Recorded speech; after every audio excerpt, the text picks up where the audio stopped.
Namaskar. Yesterday, Amit Shah was in Bengal. He went to have dinner at the former Test cricketer and the current BCCI president, 𝙒𝙗𝙗 Ganguly's house. Does it mean that he is grooming this guy for the president of the West Bengal BJP, and therefore after that the chief minister of West Bengal? Success at cricket and success in politics are two different things. We'll have to wait and see whether that's going to bear fruit or not. But I do have a bigger concern about one of the statements that Amit Shah made. He told the party workers that they should grow from within, strengthen from within, and not rely on the center for help. Mr. Amit Shah, 1 year ago, on 5th May 2021, if you as the Home Minister had issued a statement saying that now that the elections are won by Mamata Didi, congratulations to you, she should move quickly to restore law and order and ensure that nobody is hurt. That kind of a strong message would have stopped all the violence that happened after that. Who gives Mamata Didi's TMC goons the authority to go after Hindu workers on the ground at BJP? How do you expect these people to come back and work for you, Mr. Amit Shah? Aren't you giving a walkover to Mamata Banerjee? Don't you know that already the 30% Muslims that reside in West Bengal and a 5% that float in to put the vote and then go back, that is, you're starting 35-0. Your percentage of vote share is 35% to 0. And you expect to win in West Bengal? How? In fact, you have even cleared the road for her to get 50 seats. TMC will start contesting in Assam. All the Muslims will go from West Bengal to Assam and then suddenly become Hindus there and vote for TMC.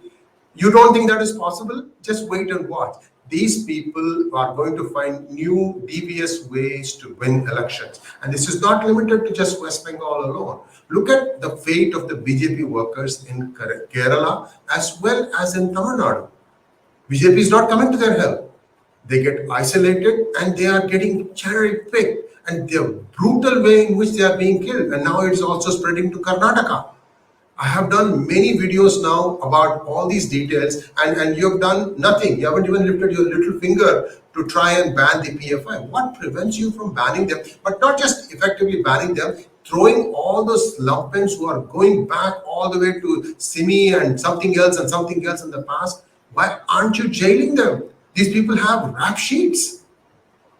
And if you don't do that, what are you trying to tell the BJP rank and file in states like Tamil Nadu and Kerala? That they need to fend for themselves? Why do they need to work for BJP then?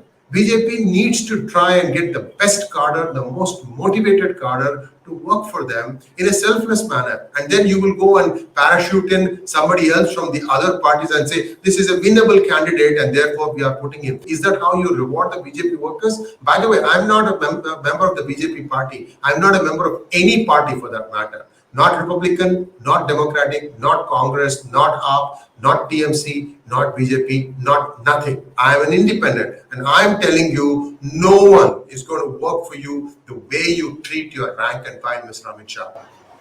There is something really wrong here. You can't just keep on thinking that as long as the Hindus keep feeling insecure, they have no other option but to vote for BJP. Look at how you got your ass kicked in Punjab. Yes, I said that word. You really got your posterior handed on a platter by AAP. And AAP is a bunch of urban naxals. The less said about them, the better. And you just keep on saying that you need to grow on your own. How? You need to come to their support. And you go to support your 𝗤𝙧𝙤𝙪. This guy is a two-bit thumb. And just because he becomes a national general secretary, that means that you can do anything you want. See, this is the wrong priorities you have. You just can't seem to understand when to put in what, when to support someone, when to not support someone. At least if you can't say anything good for some of the lumpens in your party, keep quiet. Anyway, it's just so disappointing when you see these things. And also, you have to understand what gives DMK the mojo that they think they can ride roughshod over Hindus and still get elected. Well, the math says that they have a lock on, again, 35 to 40% of the vote. 35% because all of the Christians, all of the Muslims will vote for them. That's what they are thinking? So you, if anything, need to go and enthuse your cadre and get back all the SC/ST conversions back to the Hinduism fold. You need to do that. You can't have RSS doing all these things for you. BJP is a party, the biggest party in the country, biggest party in the world. Really? I'm still trying to see if it's got any effect on the ground. You got to go and change those things. But more importantly, you have some tools at your disposal that you can use. Why don't you systematically weed out all the SCs who have converted into Christianity and they are eating the cake and having it too? They lose all their SC benefit. Not only that, you need to claw back all the things that they have taken. That's what you need to do. That is your job as a home minister. And in Bengal, in all the northeastern border states, why are you not actively weeding out all the fake citizenship? You already passed a bill. You've said that voter card and Aadhaar card are linked, so one person, one vote. How much work have you done? Why don't you come out with some statistics? How many things got cancelled? Why can't you communicate, for God's sake? This is not a rant. I'm just telling you, this is how people feel that, you just show up before elections and say, oh, please vote for BJP, and people are just going to vote for you. I think the people, while they are appreciative of all the good things you've done, they're also looking at the fact that your son is in BCCI, and God knows whether IPL is being done cleanly this year or not.